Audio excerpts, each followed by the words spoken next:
Assalamualaikum, kita lanjut bahas PK. Soal nomor berapa ya? 9 sampai 11 kayaknya.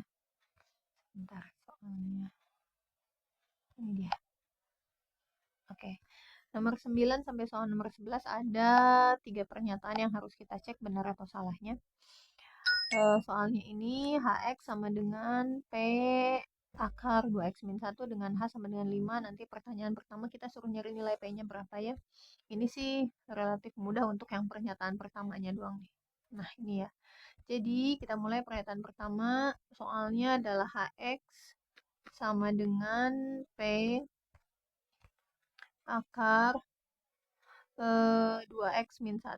Tadi H5 sama dengan 15 kan di soalnya ya. H5, berarti X-nya kita ganti dengan 5.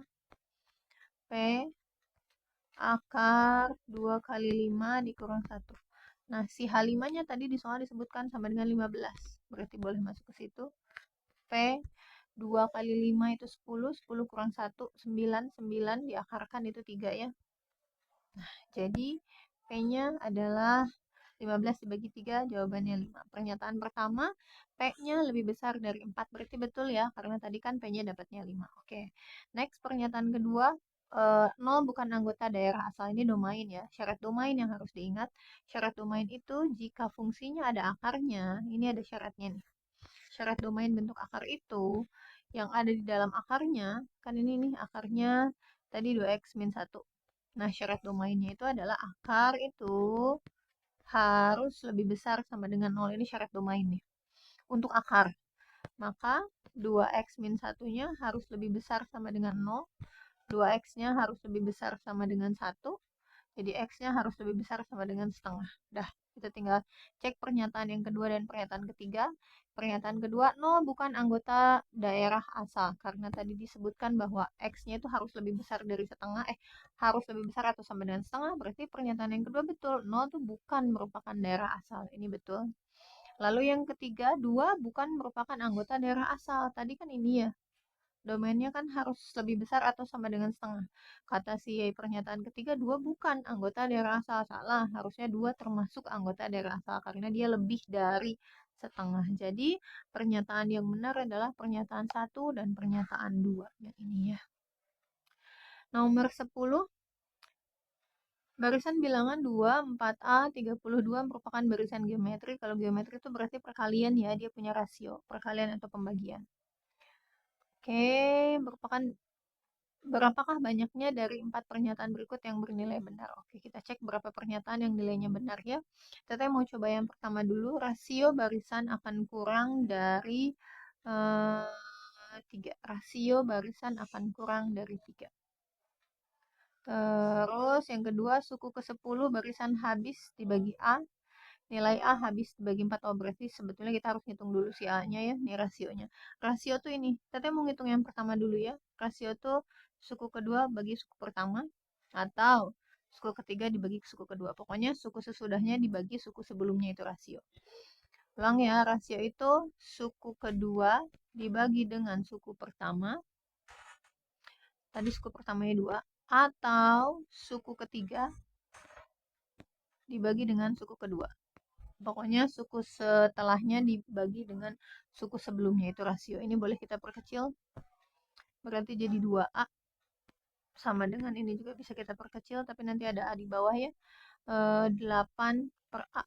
Lalu A-nya kita pindahkan ke kiri. Berarti yang asalnya bagi pindah jadi kali ya. 2A kuadrat sama dengan 8. Maka A-nya 8 dibagi 2 itu 4. A-nya itu berarti akar dari 4. Bisa plus 2, bisa min 2. Jadi ada 2 mungkin jawabannya. Akar dari 4 itu plus 2 dan min 2. Tapi belum menuju ke yang pernyataan pertama ya. Nah, pernyataan pertama sekarang rasionya, rasio barisan kurang dari 3. Rasio barisan kurang dari 3. Tadi baru dapat nilai A-nya doang nih. Kita belum tahu berapa rasionya. Akhirnya kita kembalikan lagi ke ke barisannya 2, 4A tadi kan soalnya 32. Nah, A-nya diganti lah tuh. Boleh diganti sama plus 2, boleh diganti sama min 2. Misal, teteh ganti dengan plus 2 dulu deh. Berarti A-nya ganti sama 2 ya. Jadi 8, 32. rasio tuh kan ini begini. Atau yang ini begini, akan sama jawabannya. 8 dibagi 2, rasionya 4. Nah, pernyataan 1, rasionya kurang dari 3. Salah. Dari pernyataan itu aja udah salah tuh ya. Tadi kan rasio tuh kan 8 bagi 2 atau 32 bagi 4. Itu 8 bagi 2 tuh 4. 32 bagi 8 juga 4. Nah, berarti pernyataan yang pertama nilainya salah. Rasio barisan kurang dari 3. Sekarang kita masuk pernyataan kedua. Suku ke-10 barisan habis dibagi A. Tadi barusan sebentar teteh hapus ya biar ini apa? Biar space-nya cukup. Tadi A-nya tuh kan dapatnya plus minus 2 ya. Pernyataan pertama salah, pernyataan kedua, suku ke-10 barisan habis dibagi 3. Rumus untuk barisan geometri suku ke-10, UN sama dengan Arni. Ini rumusnya. 10 sama dengan A itu adalah suku pertamanya. Suku pertamanya berarti yang ini nih ya, yang 2 tuh. Dikali rasio yang tadi sudah kita hitung. Misalkan rasionya adalah 2 deh kita dapat ya. Misalkan boleh plus minus juga sih, kita tulisin aja deh ya. Tadi kan rasionya bisa plus 2 bisa min 2. N min 1. N min 1 itu berarti 10 dikurang 1. 9. U sama dengan. Oke, ini tinggal kita kalikan. Misalkan deh, Teteh tadi nganggapnya yang rasionya yang positif aja ya. Nanti juga boleh dicoba yang negatif juga. Ini kan berarti kalau diberesin jadi 2 pangkat 10. 2 pangkat 10 entah berapa. Tapi yang pasti, tadi A-nya ini ya. A-nya plus minus 2 ya. Nah, tapi yang pasti, angka berapapun si U pangkat 10-nya akan bisa dibagi 2 pasti. Karena kan ini juga kelipatan 2. Jadi pasti bisa dibagi 2. Pernyataan yang kedua betul. Lanjut pernyataan yang ketiga, nilai A habis dibagi 4. Tadi kan sudah kita ketahui ya, A-nya tuh plus minus 2 nih. Bisa plus 2, bisa min 2. Dia bilang pernyataan ketiga, nilai A itu bisa dibagi 4 atau habis dibagi 4. Nggak bisa. Ada juga 4 bisa dibagi 2. Kebalik pernyataannya. Jadi untuk pernyataan ketiga, tidak. Next, untuk pernyataan yang terakhir, selisih setiap dua suku merupakan bilangan genap. Oke, kita tulisin lagi ya. Tadi suku pertamanya itu adalah 2. Suku keduanya, tadi kan di sini disebutkan 4A dengan A-nya plus minus 2. Berarti 4 kali 2 plus minus 8. Yang ini suku ketiganya adalah 32. Next, kalau kita lanjutkan ke sini, suku keempat bisa dihitung. U4 tuh berarti pakai rumus Arni tadi akan dapat jawabannya 128 kalau mau dihitung, tapi enggak juga nggak apa-apa. Nah, sekarang ini ditanya selisih setiap dua suku adalah genap. Kita cek aja ini, dikurangin kan. 8 kurang 2, genap pasti kan. Ini juga kalau kita kurangin pasti genap. Kok 6? 32 kurang 8, entah berapa, tapi jawabannya pasti 624 tuh ya. Nah, ini juga akan genap juga nantinya. Ya, intinya kalau angka bilangan genap dikurang dengan bilangan genap nanti hasilnya akan genap juga. Jadi pernyataan yang keempat betul. Maka di soal nomor 10 ada 2 pernyataan yang benar. Jawabannya C. Satu lagi soal nomor 11, operasinya ini yang harus diingat nantinya. Yang harus dipakai, maksudnya bukan diingat karena nanti tiap soal akan beda-beda operasinya. Oke, kita hubungkan nanti pernyataan P dan Q. K bundaran P dalam ini. K bundaran dalam kurung P kotak 2 untuk K1 atau K2 nanti hubungannya apa.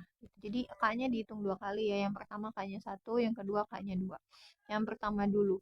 K-nya Teteh mau ngambil yang 1 dulu ya. Berarti 1 bundaran 4 kotak 2. Mana dulu yang diberesin? Yang 4 kotak 2 dulu yang kurung. Kotak tuh berarti rumus yang dipakai ini ya. 4 kotak 2. C-nya 4, D-nya 2. Masuk ke sini. 4 kali 2. C-nya 4, D-nya 2. Kita hitung ya. 8 dibagi 4 dikurang 3 tambah 2, 5. Berarti 8 dibagi min 1. Jawabannya min 8. Nah, si yang kotak ini, si yang dalam kurung ini sudah bisa kita ganti dengan tulisannya 1 bulat min 8. Oke, selanjutnya si bulat ini berarti pakai rumus yang atas, yang sebelah sini. 1 bulat min 8. A-nya 1, B-nya min 8. A-nya 1, B-nya min 8. Kita tinggal hitung. 1 dikali min 8, min 8. 2 dikali ini kita beresin dulu yang ini. 1 kurang 8 kan min 7. Min 7 kali 2 itu berapa? Min 14. Oke. Bisa kita perkecil 8 min 14 itu min sama min jadi positif ya, dibagi 2 berarti 4/7. Oke, sudah. Jadi kalau K-nya 1, maka jawabannya adalah 4/7. Kalau K-nya 1 ya. Sekarang K-nya kan ada satu lagi. Kalau K-nya 2, kita lakukan dengan cara yang sama. Sekarang K-nya 2 yang akan Teteh ambil. Berarti kita masukin ke sini. K-nya diganti dengan angka 2. 2. Mana yang dikerjakan duluan? Yang sebelah sini. 4 kotak 2. Lakukan cara yang sama. Sebetulnya tadi udah dihitung ya. 4 kotak 2-nya ya. Min 8 tapi Teteh tulis ulang. 4 kotak 2. Berarti C-nya 4, D-nya 2. C-nya 4, D-nya 2. Kita mulai hitung. 4 kali 2, 8. 4 dikurang 3 tambah 2, 5. Jadi 8 dibagi min 1 jawabannya min 8. Oke, sama kayak yang tadi kalau yang dalam kurungnya. Jadi ini akan bisa kita ganti dengan min 8 ya. Maka kesimpulannya jawaban yang akan kita hitung, pengerjaan selanjutnya adalah ini 2 bulat min 8. Kita pakai pola yang bulat yang di atasnya. Ini ya, 2 bulat min 8. 2 kali min 8. 2 tambah min 8 sama dengan 2 kali min 8 min 16. Ini 2 kurang 8 itu min 6. Min 6 kali 2 itu min 12. Boleh kita perkecil tapi jadi positif. Dibagi 4. 4/3. Jadi jika K-nya 2, jawabannya adalah 4/3. Tinggal masuk ke pernyataannya. Q-nya 0 ya. P-nya ada 2. P-nya kalau nggak 4/7, 4/3. Yang pasti itu lebih dari 1 ya. 4 bagi 7 kan 0, sekian. 4 bagi 3, 1, sekian. Pernyataan yang pertama, kuantitas P lebih besar dari kuantitas Q. Tadi P-nya dapat 2 ya. Ada 4,7. Kalau kita bikin desimal itu berarti 1, 0, sekian. Terus satu lagi 4/3, kalau kita bikin desimal berarti 1, sekian. Dan Q-nya adalah ini, berarti betul. Maka P lebih besar dari Q. Mau P yang sebelah sini atau P yang sebelah sini pun akan lebih besar dari Q yang 0 ini. Maka jawabannya adalah yang A. Selesai ya untuk hari ini.